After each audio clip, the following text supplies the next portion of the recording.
Okay, it looks like we're holding steady at 2 past the hour. So if everyone's okay, we'll go ahead and get started. Seeing some head nods there. Great. Well, welcome everyone. Thanks so much for making the time to join us. We are very excited to be kicking off this inaugural session of the Campus CoGenerate Affinity Group.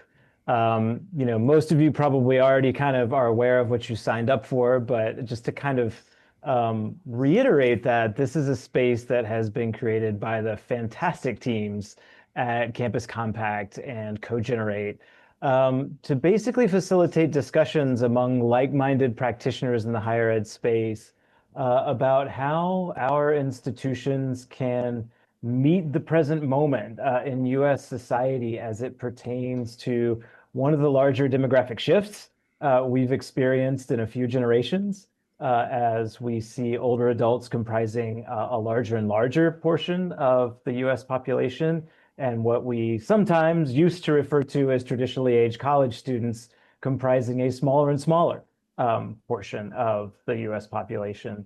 And so these conversations are really going to kind of focus on what it would look like for colleges and universities to become spaces that really intentionally center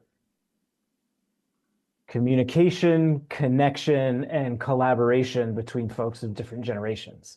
And this is, as you know, a multi-part series. And today is going to focus really on kind of the big picture, like why might we do this in the first place, and what sort of a context are we working within? So with that, by way of a very brief introduction, I will let my dynamic and fantastic co-presenter start us off with introductions of us. Yes, hello everyone. Thanks so much for being here. My name is Lindsay Beagley. I'm the Senior Director of Lifelong University Engagement for Arizona State University. And Matt, did you, I don't think you said your title yet. I didn't. Yeah. I'll say it now. So I serve here at Goucher College in Baltimore, Maryland, or just outside of Baltimore, Maryland, as Associate Vice President for Global Career and Community-Based Learning. I'm a linguistic anthropologist by training, and I also serve on the faculty of the Department of Sociology and Anthropology. So, for those of you who are new to the Campus CoGenerate affinity group, or maybe new to the concept of cogeneration, we thought it might be useful to start out with a working definition of this word cogeneration and what we mean by it to inform the rest of our presentation. And the definition is any strategy to bring older and younger people together to solve today's problems, to bridge differences, to create connection, and to co-create the future. And it's intentionally broad, so it is inclusive of a variety of solutions that can achieve this. And I think you'll hear about some of those solutions today and certainly throughout this presentation series. Absolutely. And per that mention of like the overall series, we're joined today by our fantastic colleague. Let me make sure the slide is up. Yeah. So Alyssa Melby, who directs the Svoboda Center for Civic Engagement at St. Olaf, who's going to kind of lead us through just initial sort of reflection and some exercises about what we're here to try and accomplish as a group today. Great. Thank you so much, Matt. It's a pleasure to be here to join you all today. So first off, welcome to the first ever webinar series around Campus CoGenerate. The steering committee came up with a collective compact for all of us to really center ourselves in this work around. And so I invite you right now to find the reaction icon in Zoom and be ready.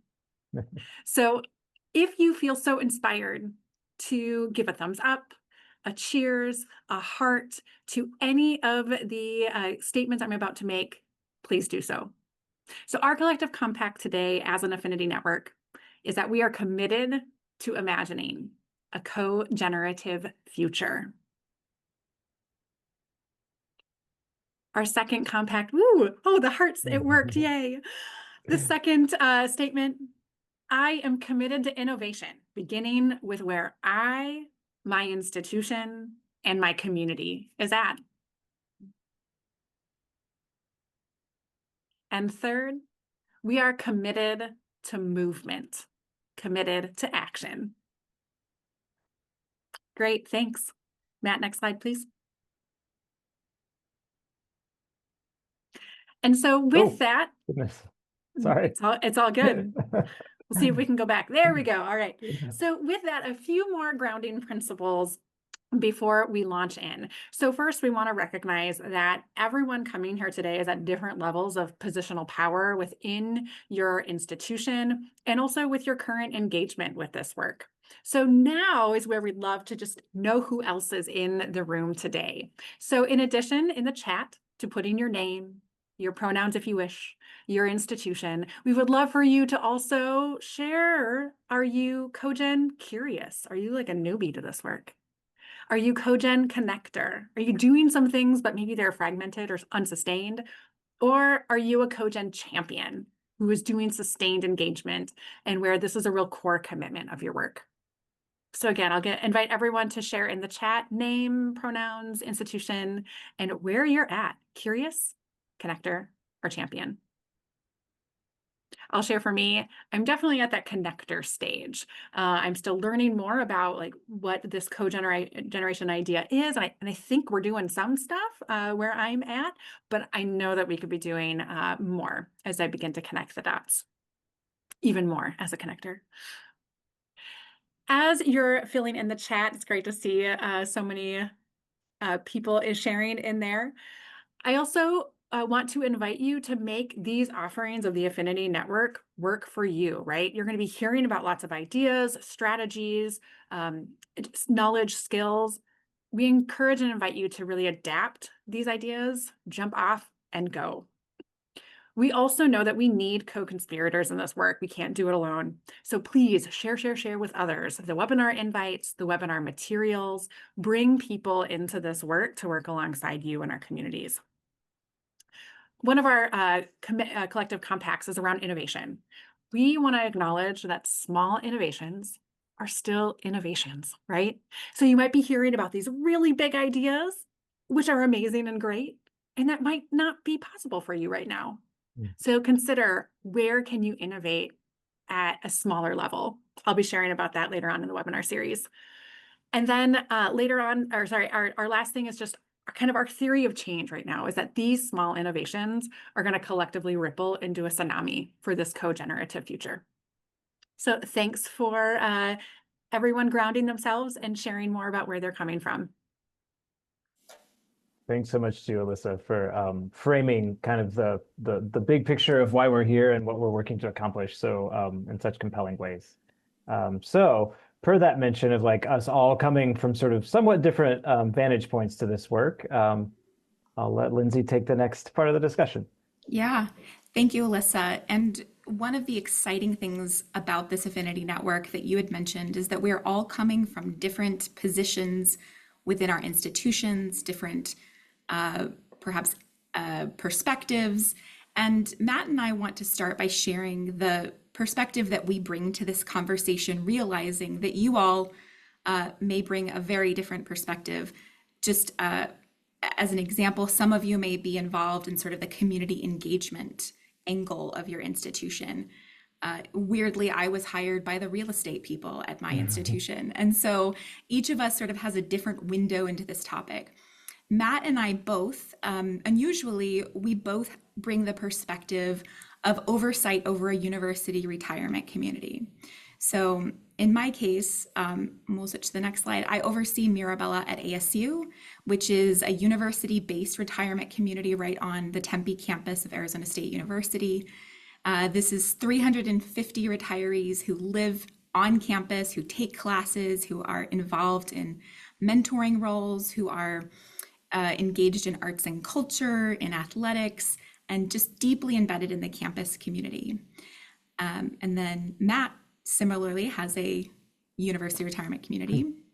Yeah, I mean, and we'll provide some caveats about what it means for the both of us to be coming from this kind of set of experiences. But what I'm sharing with you here on this slide is actually an architectural rendering of 3 buildings that have not yet been built. So the Goucher campus is off to the left of this image. And then to the right, you see those 3 kind of towers kind of in a U formation.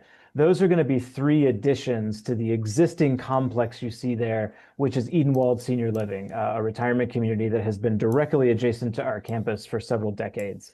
They will be building, kind of per Lindsay's mention of real estate, onto Goucher land, to sort of make that addition happen, that expansion happen on a sort of 99-year land lease that has been worked out between the two organizations.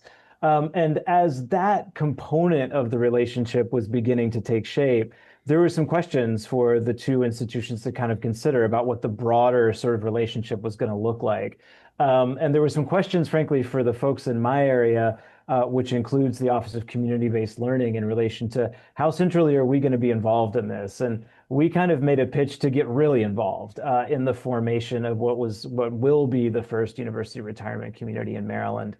And so we've been on a journey for the last 3 years with a kind of working group involving faculty, staff, and students here at Goucher, residents and staff at Edenwald, to kind of vision and then begin to put into place what this university retirement community is going to look like when those three towers open in 2028. And so we are already now kind of in the pilot to sort of like slightly post-pilot phase of opening our courses up to auditors, developing a whole range of co-curricular programs, including a community garden, and sort of figuring out the different types of access that students on the Goucher campus will have to the Edenwald facilities, and vice versa.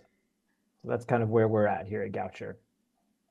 So you can see that, even though Matt and I both oversee sort of similarly categorized projects, we come from very different institutions. We come from very different positionality within the university. But what we bring to the conversation is this experience with embedding older adult learners into this campus learning environment that is traditionally, or perhaps historically, designed for young people. And so we have experience sort of stress testing the systems, the policy, the campus culture that are necessary to challenge in order to invite cogeneration into these campus environments. I'm sure Matt could also confirm that there are lots of challenges with doing this. But our big note here is that this is not the only way to do cogeneration, hardly. This is just one of the many ways to do it. Yeah, and I would just add that, in a lot of ways, these URCs are kind of one of the more ambitious undertakings you can kind of contemplate in the vein of this work, because they straddle so many different program areas. And so it may be that based on where you're at, you may be out in front of us, but you may be in a place where like one of the components of what we're trying to do on our campus really resonates for you, or it may be that there's something altogether different that seems to resonate based on kind of where your particular campus is at. So just wanted to kind of share that context to kind of these related to these types of institutions that we're a part of, Lindsay and I. So we thought it would be good to start out with a story that from each of our contexts that illustrates what cogeneration looks like in our respective settings. So I'll pitch this one over to Matt first. Yeah. And again, you've just heard that a lot of this is a work in progress, but I want to tell you about a collaboration that, on its face, you could call it like a quilting project that is intergenerational, but that I think adds up to something much bigger than that. So on the far right of your screen, you're seeing a dear collaborator for us who is a resident of the Edenwald community. Her name is Joan McMahon. She's a fiber artist, but she's also a former faculty member at Towson University, which is a big state institution just like a mile south here of the Goucher campus. And Joan is one of those champions. And you all, I know, in your respective vantage points on your campuses, you know that you need those early adopters. You know you need those champions. Joan has been one of those like eager and just incredibly generative collaborators that we were so blessed to kind of identify. And we basically built our relationship progressively with Joan until this fall, where she is essentially working as a teaching assistant in a course in our integrative art studies program that's called Art in the Community. And what she's doing through that course, alongside the faculty member who was really excited to welcome her in as a kind of collaborator, co-instructor, is she's leading a project through which students are engaging with, Goucher students are engaging with Edenwald residents who, in some way or another, and there are about 10 of the Edenwald residents who are involved, participated in the activism leading up to the congressional passage of the Equal Rights Amendment in 1972. Of course, that amendment was never ratified as a constitutional amendment. But so folks who were all involved in kind of different moments of like first and second wave feminism and just kind of hearing their stories. And then the really cool part about it is that the students are documenting these stories and translating them into a documentary story quilt. And what really brought students, I think, to this project with a lot of keen interest was we're just discovering here on the Goucher campus that things like quilting, sewing, knitting, our students are super, super interested in them. And there are so many folks over at Edenwald who are really accomplished in these art forms. And so, students are kind of learning in many cases these crafts and these artistic disciplines, and they're creating together, but based on these stories that they're hearing from a prior generation about how they worked to effectuate social and political change, the failures, the successes, the frustrations, the things that they had to keep in mind. And so I think it's just a wonderful example of how folks can communicate across generations related to issues that are of pressing importance, at least in many of our minds, for today, right? How can political change happen? How can social change happen? And so what starts kind of ostensibly as a quilting project becomes, I think, a much broader and richer conversation about those types of political and social change. I love that story, Matt. One of the insights that I take away from your story is this idea that you have, as the university administrator, you have some learning to do about what students Yep. connect with in terms of how they connect with older adults. There are so many surprises in this work. There are so many things that challenge our previous understanding, our previous knowledge, and that keeps this work so fresh, so hopeful, and exciting. The story that I wanted to share has to do with a resident and a student in the classroom environment. This picture that you see here doesn't happen to be the student resident pair that I will tell you about, but what's important to hear about this story is that these things are happening in all kinds of classrooms across the university. So one of my residents is 86 years old, Karen. She took a sustainability class, and this particular lecture was about all of the innovations, these promising innovations that are emerging to address issues in climate action and climate change. And at the end of the lecture, she was so inspired, she leaned over next to her classmate, who was sort of a traditionally aged student, if you will. And she said, "Oh, wasn't that amazing? Like, isn't this exciting? This is a really exciting time." And his face was just fallen. And she told me that like he had the opposite reaction, that he felt an enormous weight on his shoulders, that he felt overwhelmed at the task of addressing this complex, thorny issue. And for 15 or 20 minutes after class, they sat and discussed how they could have such different perspectives about the same exact lecture. And certainly you can imagine that the younger student borrowed a bit of Karen's resilience and a bit of her hope. She's 86 years old. She's seen a thing or two in her life, and yet she remains hopeful. And you can imagine that Karen benefited from deepening her empathy for the younger generation that feels quite overwhelmed at the task ahead of them. And, in this case, Karen is actually doing some really interesting social impact work with students, but I choose this story to tell you because to me, these are the ingredients of cogeneration. In order for younger and older generations to solve problems together, they need to borrow their strengths. They need to borrow from each other's strengths. They need to borrow from each other's resilience and hope. They need to deepen their empathy for one another's perspective.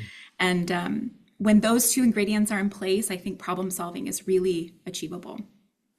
I really appreciate that. And if I could chime in just briefly, Lindsay, to say, hopefully it goes without saying within a group of, I know a lot of community engagement practitioners, but, what I think these stories also foreground is that no one is ministering to anyone here. That same ethos of reciprocity and of lifting up how all sides of a partnership have something to offer, strengths, talent, resources. I think that these stories both foreground that, and it's the same in these types of partnerships as it is with many of the other community partnerships that I think many of us are working to cultivate.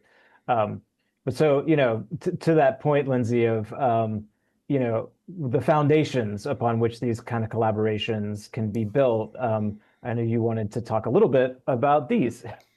Yeah, I mean, I think it's important to acknowledge that in order for older and younger generations to have these really positive generative interactions, we need to create opportunities for them to be together, right?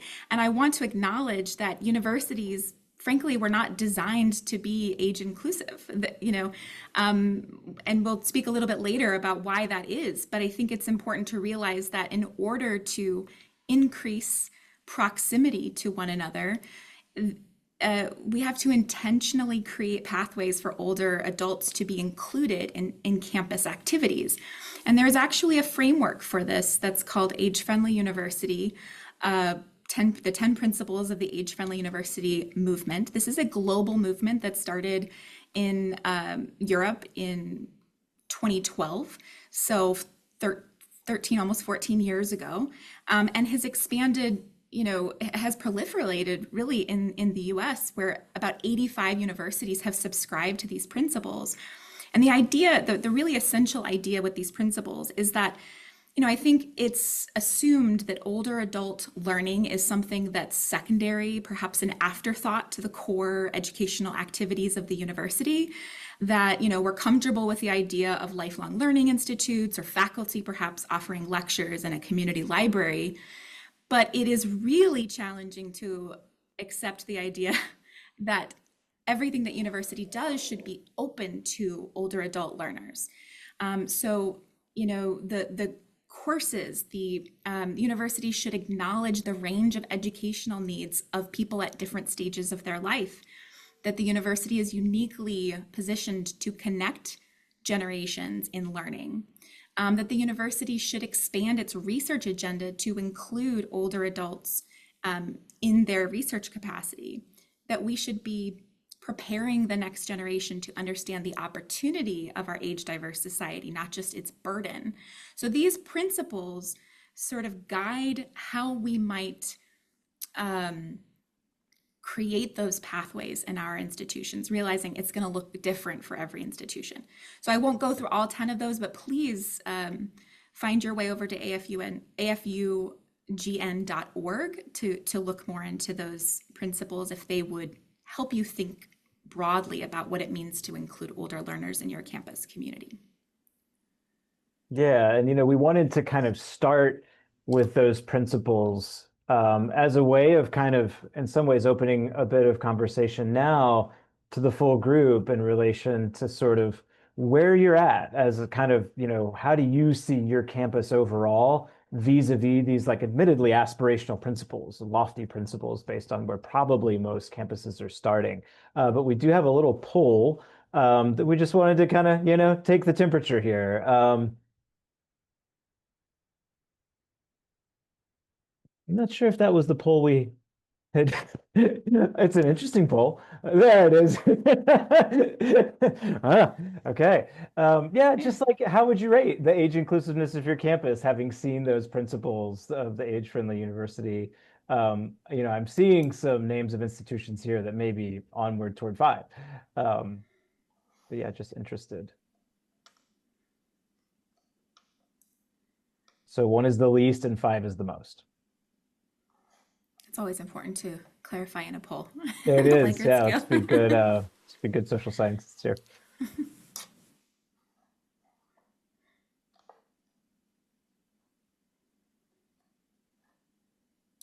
Okay. Can everyone see the results in real time? Yeah. Okay, Yes. awesome. So this is interesting. We've, yeah, I mean, and to me, not surprising, to be honest, as Lindsay and I were talking about this poll, we were kind of assuming that this was where we would end up, and we kind of more or less worked through a contingency plan if like it had been all 4s and 5s. But from our experience, based on where we started and where we're trying to get to, it seemed most likely. that we would be in the kind of twos, maybe the threes. So a long ways to go from here.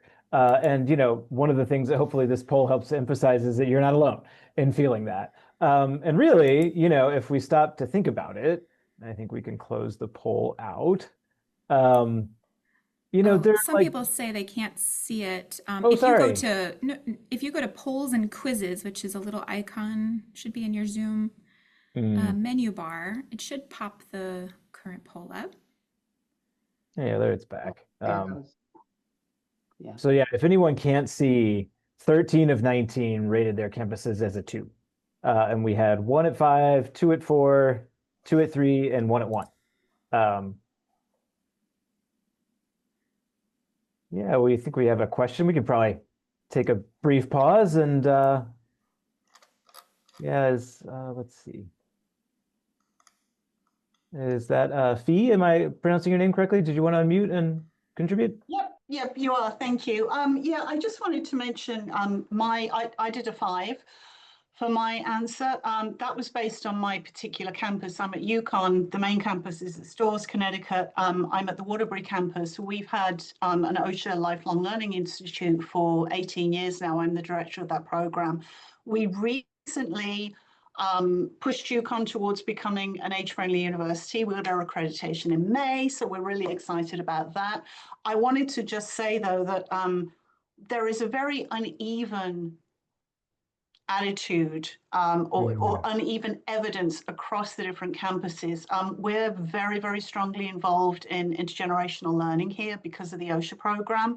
I would not say that's the case for the whole university. So I think that's just something to just bear in mind as well. There are these pockets of intensely Mm. engaged departments or campuses, and that we can be kind of invisible to the rest of the university community. So that's a challenge for us. And I'll shut up with that. Thank you. Oh no, No, I'm that's so really, glad. yeah.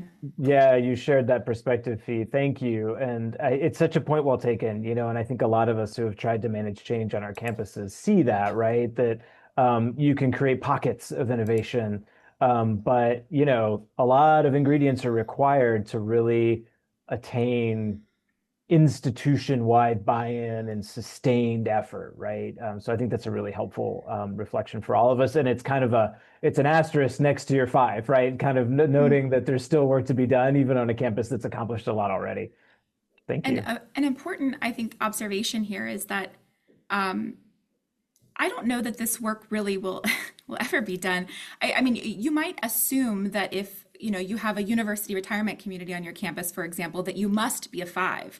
It must have been the most age inclusive campus in order to invest in this big community property. But the reality is, I think in some ways it's the opposite, that the community is stressing all of the policies and procedures and status quo that keeps the university age exclusive or sort of emphasizing younger people. And it's pushing on those boundaries that every day residents come and say to me, hey, I can't get into the billiards Yeah. facility.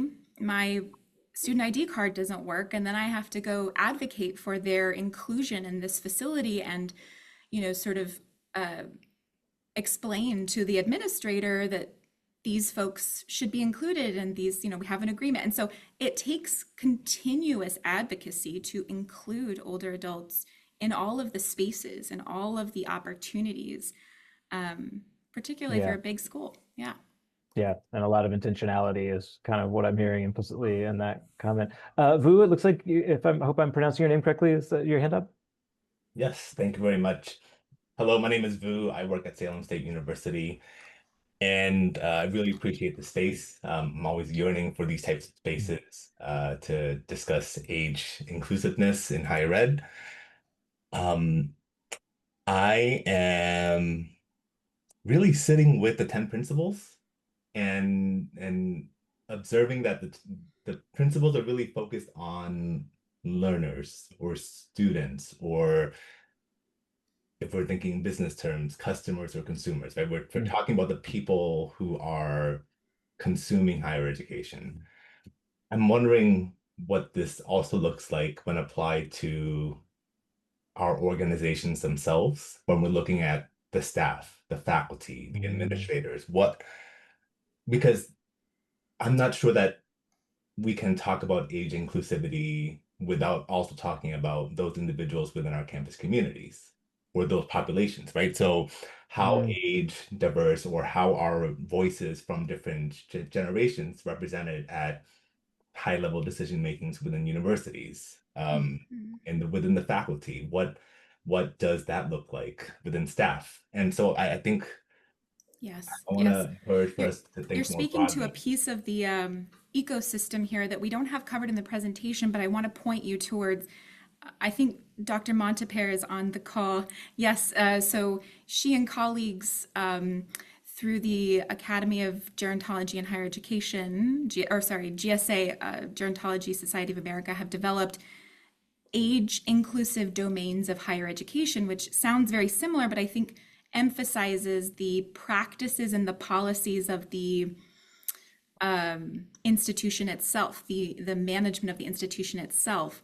I'm not doing it justice, Dr. Montepere, but I just wanted to offer that there are these really promising frameworks. And part of the task now is to kind of pull a lot of these things together to support the needs of administrators, faculty like yourself who are trying to solve the puzzle within your institution. Dr. Montepere is putting in the chat, so you might want to check in the resources that she's included there. Yeah, and I so appreciate that point because, and I hear echoes of some of the broader community engagement conversations that some of us at least are a part of, where, we're thinking about how we can be hopefully drivers of greater social justice in our communities.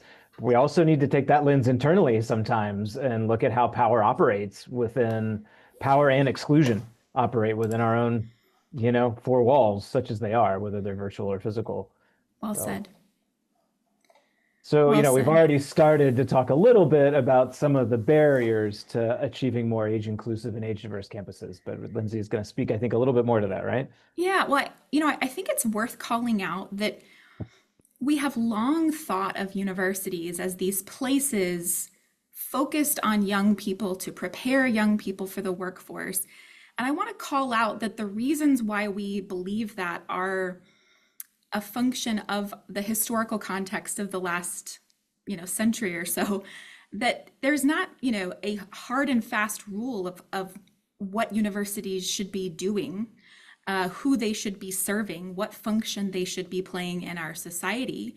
So we get to change it over time if it doesn't serve us. So I just, I want to call out that, we think we're up against these sort of immovable structures, but the reason why we think that universities should be focused on young people, and like this picture suggests that, what universities do is credential young people, and so they graduate, and so they get to the jobs they want.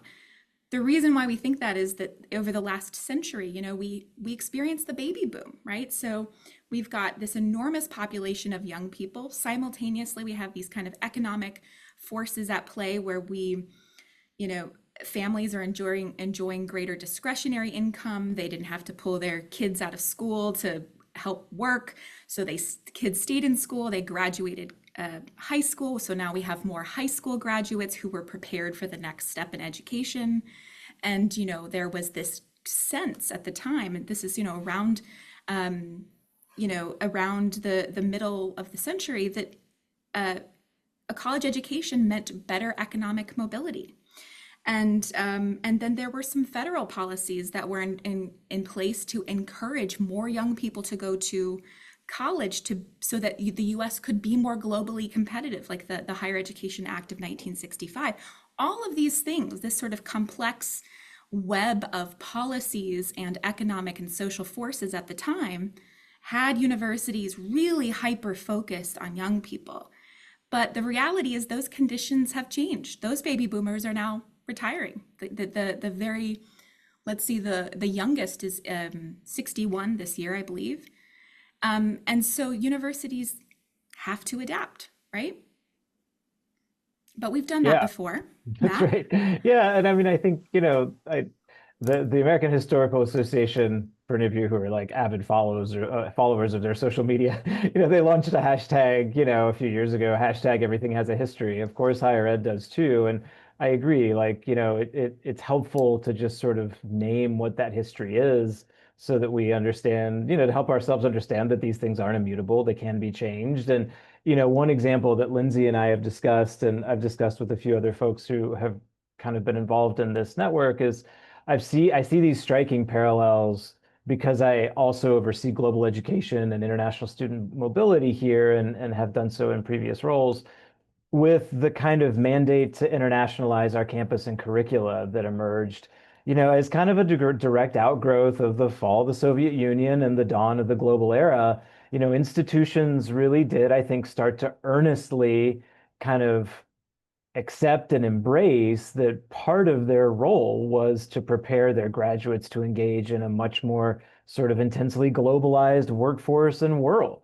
And so you saw higher ed really, make substantive and in many cases deep changes in response to that shifting sort of global context. And I think, we're at another moment in which we should be optimistic about our institutions' ability to change, albeit maybe a little bit more slowly than some of us would prefer, but we have done it in the past, which I think, hopefully is room for some optimism and hope.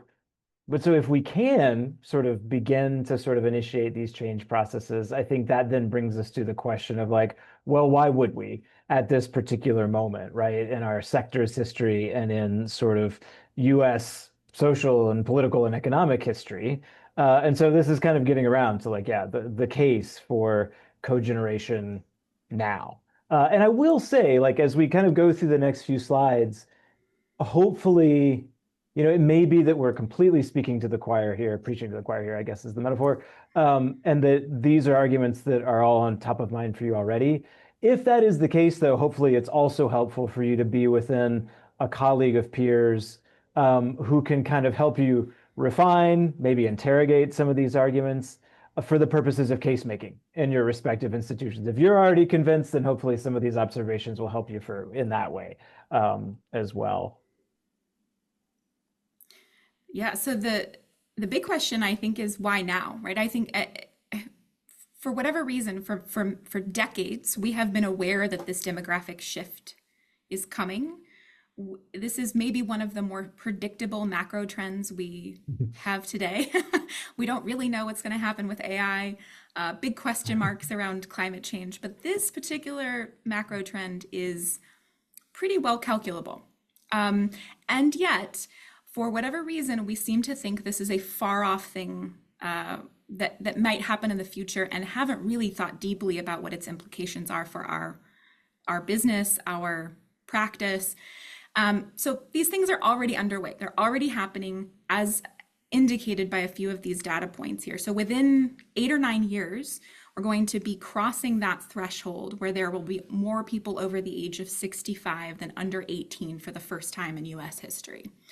That is, 8 years is not a lot of time for major course corrections of institutions like higher education that take a long time to course correct. So, and I think most institutions have already felt this demographic shift as it relates to the decline in birth rate, which has been sort of happening precipitously over the last several decades, but most notably since 2007, since the Great Recession.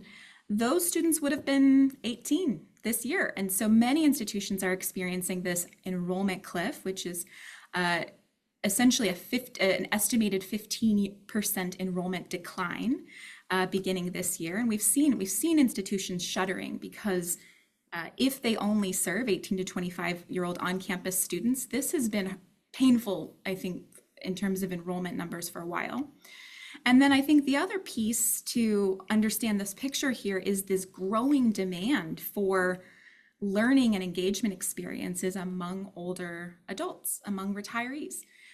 This data point here, number 3, is from a resource called the Senior List. And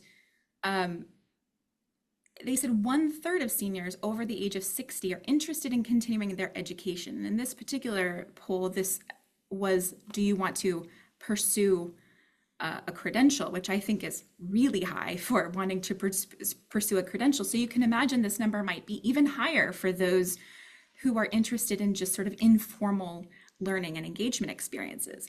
All of this is to say, if universities are going to adapt, now is the time, because the market for those experiences and for the offerings that universities have is now. And I would add a bit of anecdata to that third point, that Lindsay just mentioned. Our colleagues at Edenwald Senior Living have started pre-selling the units of those three new towers that I showed you at the start of this webinar. And I think even in an environment in which there may have been some questions about like how much demand there was going to be for these types of retirement communities in the post-COVID kind of context, I mean, the pre-sales are just going so well, which I think are another indication that being part of a community that is connected to a college or university is such a kind of powerful proposition to folks as they enter into retirement. And I want to sort of point out, like, or share the reflection from my end that, clearly this forms part of like the practical and the existential sort of argument for embracing these types of models in our institutions. It's kind of like part of the business case.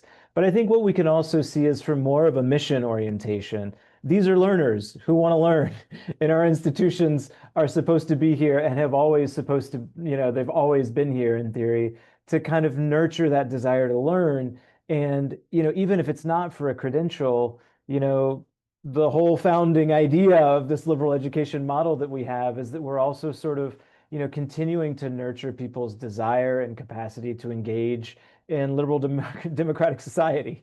And so I think there's a real kind of interesting mission alignment dimension to that last point, in addition to kind of helping us sort of make the business case, which is important on just about every campus these days.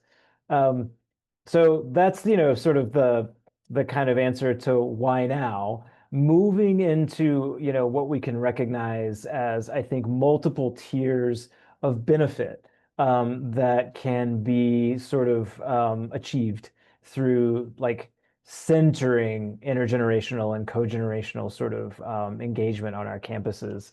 Yeah, as I mentioned at the outset, I'm an anthropologist, so I do think it's worth starting out by recognizing that at the individual level, and we see this, and Lindsay and I have shared a lot of anecdotes about this, there's just intrinsic value in connecting with other human beings whose background and life experiences and perspectives are different than yours. If we want to extend that out to the health or not of current political discourse in this country across different lines of difference, I think we can sort of reinforce that point there. There's just, I think, wonderful and magical and very affirming types of dialogue that happen when we create these spaces. And above and beyond whatever practical or macro social benefits we're talking about, I think it's important not to lose sight of that one. But then as we're talking about the value proposition of higher education, maybe principally for our more traditionally aged undergraduate students, there's tremendous potential for those folks, and we see this on our campus. I work with our career education office as well, to expand their social networks, to expand their career networks by connecting with folks, for example, in our case at Edenwald, who've had these long and very successful careers in different fields. So there's a lot of benefit to talk about on that level too, at that sort of individual plane. Which follows really nicely into this question of how does it reinforce our economic goals, our workforce needs. And, I think if you take even the most instrumentalist interpretation of the value of higher education, that, universities are helpful in preparing young people for productive lives as workers, then if that's your angle, then universities have an obligation to prepare students for the environment in which they will enter as they graduate, which is certainly the most age diverse society, but the most age diverse workplaces as well. They will have to have the skills necessary to connect with and to work productively with people at very different stages of life. If they've never met or been exposed to somebody at a later stage of life, they will struggle with that. That will be a disadvantage for them. So I think, universities have an obligation to think about how do they prepare students to enter into these environments and also become the policymakers, the entrepreneurs, the leaders of a society that has to think creatively about how to address the needs of this older population that is quickly going to require very different things than we've seen in the past. I think the other piece to note here that I feel inspired by every day, the World Economic Forum's 2025 jobs report listed lifelong learning and curiosity as one of the top 5 core skills needed in the next 5 years. And what I see every day is that Mirabella residents are modeling for Modeling younger that. students Yeah. what that means, that even though they're not looking for a credential, they are self-initiated, self-directed learners who are deeply curious. And believe me, that changes their minds about learning. That changes the learning environment in which they are taking classes, right? So if we want to graduate students who are curious, self-initiated, lifelong learners, let's invite lifelong learners to be a part of those environments. That's a great point, and I feel like it transitions really well into this kind of final level, this more macro social level. And this is really where we get into, I think, the domain of cogeneration, as our colleagues at CoGenerate have so helpfully kind of articulated. And this is where we kind of, unleash, as we will, the tremendous kind of resources and social power of our institutions, together with the resources, the knowledge of olders and youngers to tackle some of the most pressing problems that are affecting our communities. And when we come together like this, the capacity to address issues like housing shortages for younger and older folks, the capacity to address the real crisis of long-term care for retired folks and older folks, the capacity to address the loneliness epidemic, which I can tell you, I'm still in the classroom, is every bit as much an issue for young folks right now in U.S. society as it is for older folks. We could go on a long tangent if we want about social media and disconnection and all that, but it's a real thing. And these are just some, I think, of the social problems that we have such an amazing opportunity to address in new and innovative ways when we bring generations together to think about and work on them together. Leveraging, again, like what our institutions can be as sort of rallying points for folks who are coming to these problems with different generational sensibilities.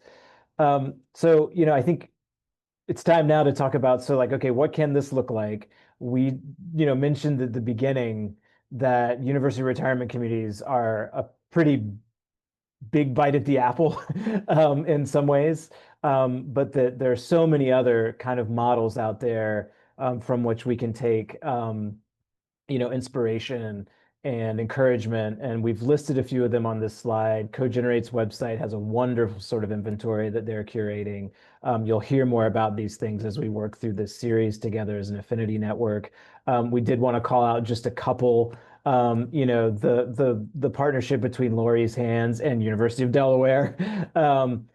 This is such a great one, I think, to talk about, and I appreciate how CoGenerate has elevated it because, here you have students kind of helping older adults with chronic health issues navigate daily life, see the world through their eyes, provide concrete assistance, but also go on to subsequent medical careers, having sort of walked in someone's shoes, whose needs need to be addressed and accounted for, and whose sensibilities need to be kind of elevated by the entirety of our kind of healthcare system in the future. So this is a wonderful model. And if you're not familiar with home sharing and co-housing in particular have a great potential in terms of cogeneration because they have an economic benefit. So the way that these programs work, and this particular one, the Second Story Collective, is so phenomenal. It's out of Drexel University. And what this program does is allows older homeowners in the Drexel University, in the West Philadelphia area, to remain in their homes despite gentrifying forces, and rent out room in their home to a college student in exchange for reduced rent and potentially some home maintenance. So it allows the student to continue with school and have affordable housing. It allows the older adult to remain in their home and age in place successfully. And what's super beautiful about this program is that it has an arts-based practice associated with it. So it has a community building element to it. Such an impressive, beautiful program to check out. Now, we wanted a few minutes for discussion. I'm hopeful that we have time to break you out and to have some time to discuss a few things and build some takeaways. Do you want to show what's the best way? Maybe Yeah, screenshot the questions. so I see a hand from Jackson. Jackson, did Oh. you have a quick question or comment? Hi, I work for Second Story Collective here at Drexel University. Hello. Yay. Sorry if I didn't do it and- justice. No, you most definitely did. And I'm actually also very lucky to live in Second Story Collective. So I work for the organization on the Wow. engagement end of things, on student and both engagement with homeowners here in West Philly. And I just wanted to say, like, every single day of living in the program and working for the program is like indescribably rewarding. It's such an incredible model that can be so versatile and applied almost anywhere. And like it's so rewarding to me to know that like my money, my rent, my presence in the neighborhood is going back into a home that is has been in the woman I live with in her family for 4 generations now. And to know that like I can play an active part in maintaining that. And yeah, I just wanted to say it's an amazing program, and I'd love to see us featured here. Thank you so much for adding the extra texture there to the story and to your experience. And for those of you who are on the call who want to find out more about this model, your colleague here, Jackson, sounds like he knows his way around. So if you don't mind me directing people to you, I think you sound like you're a great resource. So happy to tell as much of the story as I can. Super. Oh, and there's a link from Eunice in the chat. Thank you so Fantastic. much, Jackson. So we were hopeful, and I want to thank everyone for the wonderful comments and questions during the course of the presentation. I mean, this is precisely the kind of collaborative vibe that I think we're looking to create. I think given the time, and we do want to reserve just a little bit of time for kind of a closing. So, I mean, I think where we did want to leave you was with just some reflection about like, where do you see from where you're positioned right here today? Where do you see the most kind of immediate and or promising, if they're not immediate, the immediate and or promising sort of opportunities to kind of, lead your institution in the next steps down this road, whatever that means in your particular institutional context. So I think we've probably run out of time for the purposes of breaking you out, but if anyone has a comment or two that you want to share about that or anything else that we've covered, I think we have a couple minutes to do that. So feel free to unmute or raise your hand.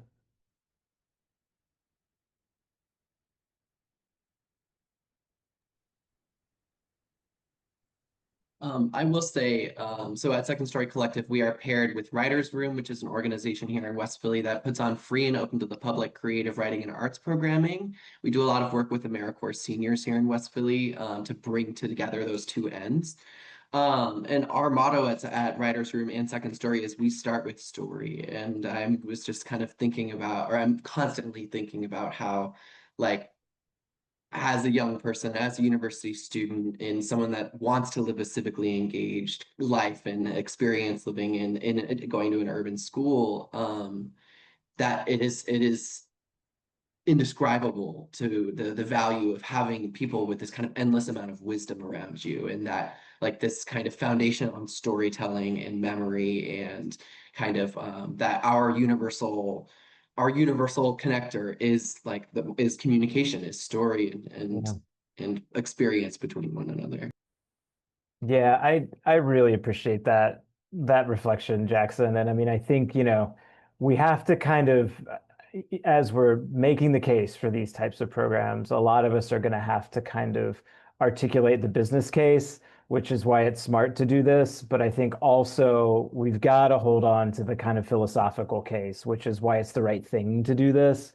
And I mean, yeah, I'm an anthropologist. I've done a lot of oral history, and I just couldn't agree more with how storytelling is at the very core of so much of, you know, of how we go about building these connections so as to then go out and do great things together, right? But yeah, thanks so much for that. And Vu, I see your hand up. Yes. I'm also thinking about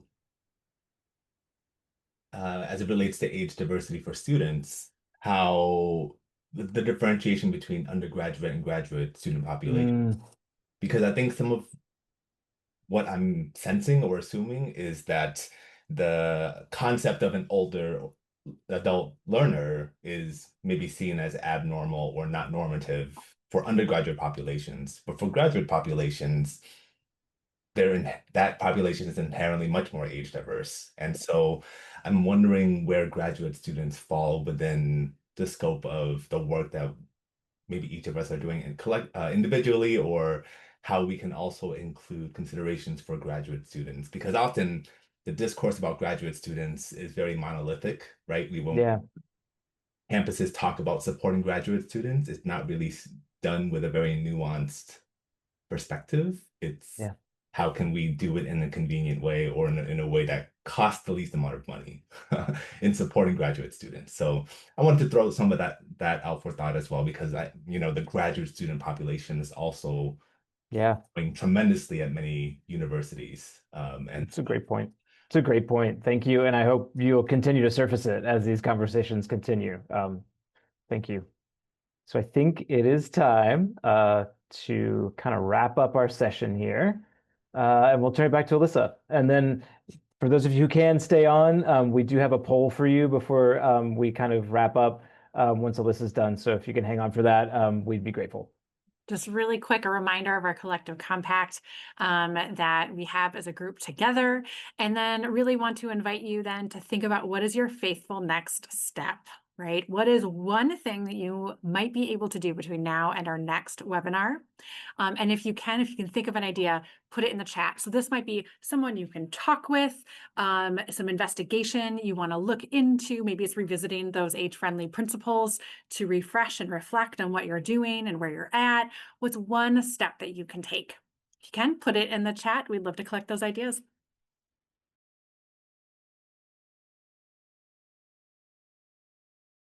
Thank you. And I think our friends at CoGenerate are going to launch the kind of closing poll that we're just going to be using to sort of, kind of track what folks are getting out of the session.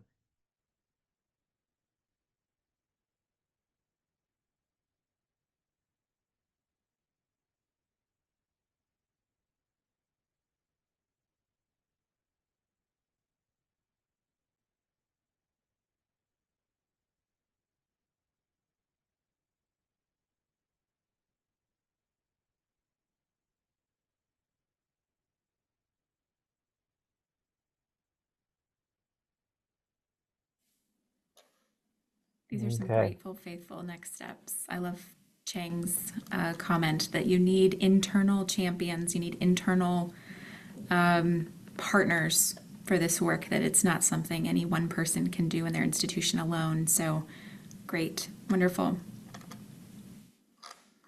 Yeah, and we've got almost 100% response rate.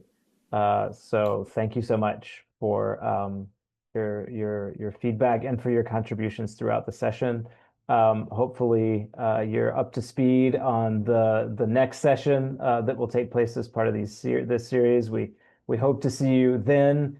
And as Alyssa shared at the outset, we're looking for fellow travelers. So if this was an enjoyable experience or an enriching experience for you, I hope you'll bring other colleagues into the fold as well, as that'll just kind of help us build this community together. So thanks again for everyone's time, and we hope everyone has a great day.